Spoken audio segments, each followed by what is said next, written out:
যেই মা বাবার কথা শুনে মা বাবার কথা মানে মা বাবার অনুগত হয় সেই কিন্তু সন্তানের উপযুক্ত হয়।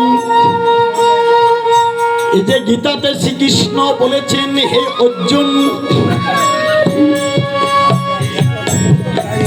এই যে বিভূতি যুগে আমার শ্রীকৃষ্ণ বলেছেন, হে অর্জুন, আমি শাস্ত্রধারীর মধ্যে আমি রাম। রামের মতো পৃথিবীতে শাস্ত্র আর কেহ ধারণ করেনি, রাম অবতারে শাস্ত্র ধারণ করেছেন। আচ্ছা দেখি দুটি বালককে একটু জিজ্ঞাসা করি, বালক রে, ওরে বালক, শুনো দি মন, পরিচয় দাও তোমরা কাহার নন্দন।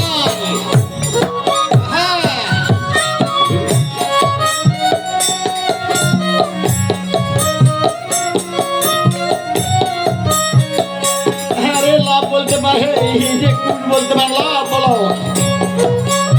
এই বলতে কি বলতেছ? আমরা দুই ভাই, সারা এই বনের মধ্যে তুমি কাউকে দেখতে পাচ্ছ না, আমরা দুই ভাই অশ্ববন্ধন করেছি।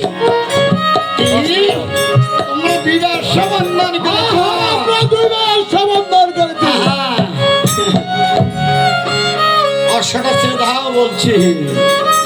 তুমি যে অশ্বের কপালে লিখেছ, সতীর পুত্র হইয়া যে জন অশ্ব নাহি ধরে, গাধা হইয়া জন্ম নিল সে গাদিনীর উদরে।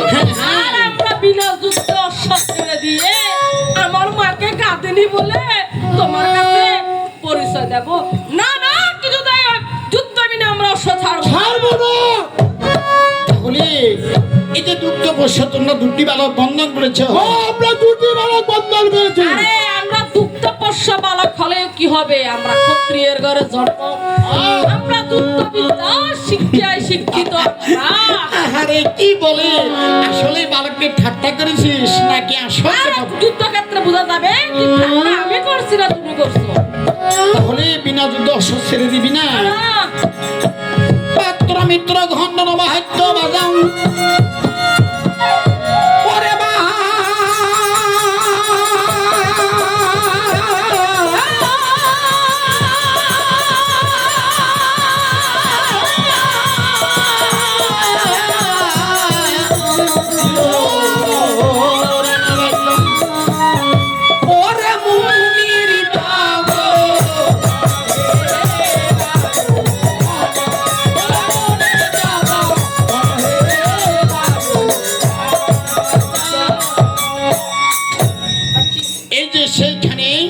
শত্রুঘ্নের সাথে এই যে লাভকুশের প্রচন্ড যুদ্ধ হল।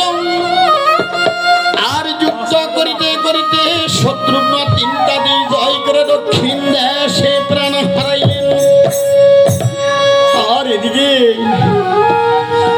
দুদিকে শ্রীরামচন্দ্রের অযোধ্যায় গিয়ে উপনীত হলো। আর দুধকে দেখে আছি রামচন্দ্র তখন অমনি দুধকে কহিতে লাগলেন, ওরে দুধ, শুনো দিয়ে মন, রণের সংবাদ বলে আমার দুরাগ জীবন। এই কথা দুধ যখন শুনিলেন, প্রভুর সাক্ষাতে তখন দুধ কহিতে লাগলেন, ব্রহ্ম সনাতন মঙ্গল বলব কি, শত্রুঘ্ন বেরি শৈলে গেল অযোধ্যায় নহল দি। চলে গেল অযোধ্যায় নহল দি।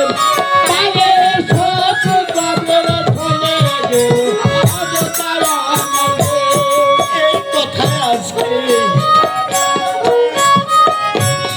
শ্রীরামচন্দ্র যখন শুনিলেন, ভাই ভাই বলে শ্রীরামচন্দ্র কাঁদিতে লাগলেন। আর বশিষ্ঠ দেব এসে বললেন, হে শ্রীরামচন্দ্র, তুমি কেন কাঁদছ? হে শ্রীরামচন্দ্র, শাস্ত্রে লেখা আছে বিপদে হত বুদ্ধি হওয়া কাপুরুষের লক্ষণ। বিপদে পড়িলে বুদ্ধি কিন্তু আটিতে হয়। কি বুদ্ধি আটবো? তোমার এখনো দুই ভাই আছে, ভরতার লক্ষণ জীবিত আছে, ওদেরকে পাঠিয়ে দাও তুমি মনির তপবহন। তারা সেইখানে যুদ্ধ করে তোমার যজ্ঞ করিবে উদ্ধারণ। আহার ভরতার লক্ষণ বলেছি রামচন্দ্র ডাকিতে লাগলেন। ডাক শুনে ভরত লক্ষণ সাক্ষাতে আসলেন। দাদা গো, কেন ডেকেছেন বলেন? ওরে ভরত, ওরে লক্ষণ, শুনো দিয়ে মন। রমিতে রমিতে আসের মনের তপবন, মনির তপবনে আমাদের ছোট ভাই, ওরে আমাদের ছোট ভাই শত্রুঘ্ন ও লবকুশ দুটি বালকের নামে ওরে তাদের সাথে যুদ্ধ করে হারাইছে জীবন। এই কথা ভরত লক্ষণ যখন শুনিলেন তারাও কাঁদিতে লাগলেন মায়ের জন্য। আর কিছুক্ষণ পরে ভরত বীর তখন লক্ষণকে বললেন, ওরে লক্ষণ, বিলম্বের নাহি প্রয়োজন, চল যায় এক মানে শেষ করিব শয়তান দিবায়ের জীবন। ওরে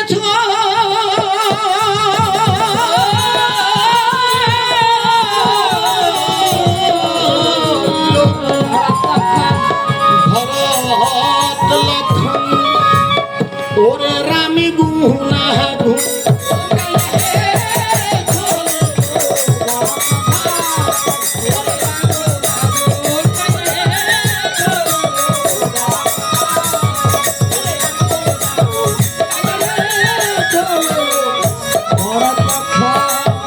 ওরে আগে আগে যাহিরে ভরত তার পাঁচে লক্ষণ চলিল ভরত লক্ষণ। কিছু দূর গিয়ে তারা অমঙ্গল দেখে চলিল ভরত লক্ষণ। বামে সর্প দেখিলেন, দক্ষিণে শ্রীগাল চলিল ভরত লক্ষণ।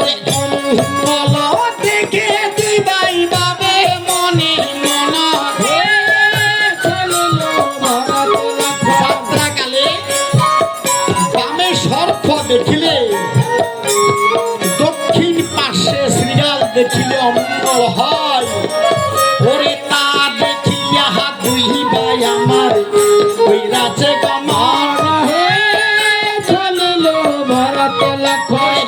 আরো কিছু দূর গিয়ে অমঙ্গল দেখে চলিল ভরত লক্ষণ। মাথার উপরে ফেসাই পিয়ু পিয়ু ডাকে চলিল ভরত লক্ষণ। তা দেখিয়া দুই ভাই আমার গমন করিল চলিল ভরত লক্ষণ। আরো কিছু দূর গিয়ে অমঙ্গল দেখিল চলিল ভরত লক্ষণ। গুয়াহালিয়ার তোদের সিটা ভেঙে মাটি পড়ে চলিল ভরত লক্ষণ। আরো কিছু দূর গিয়ে অমঙ্গল দেখিল চলিল ভরত লক্ষণ। একহরা খালিয়ার ছেলে মাঠে চলে যায় চলিল ভরত লক্ষণ। যেও না বলে ডাকে তার মার চলিল ভরত লক্ষণ। যেও না রে বাবা মাঠে যেও না চলিল ভরত লক্ষণ। আজিকার মাঠে গেলে ফিরে আসবে না চলিল ভরত লক্ষণ। তা দেখিয়া দুই ভাই আমার ওই রাজে গমন চলিল ভরত লক্ষণ। মনির তপবনে গিয়ে দিল দর্শন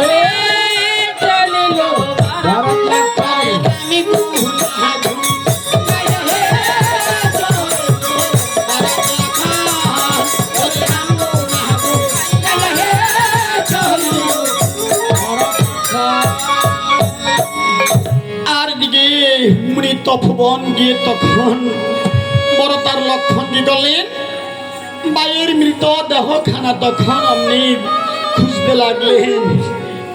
কি আমার ছোট মায়ের মৃত দেহ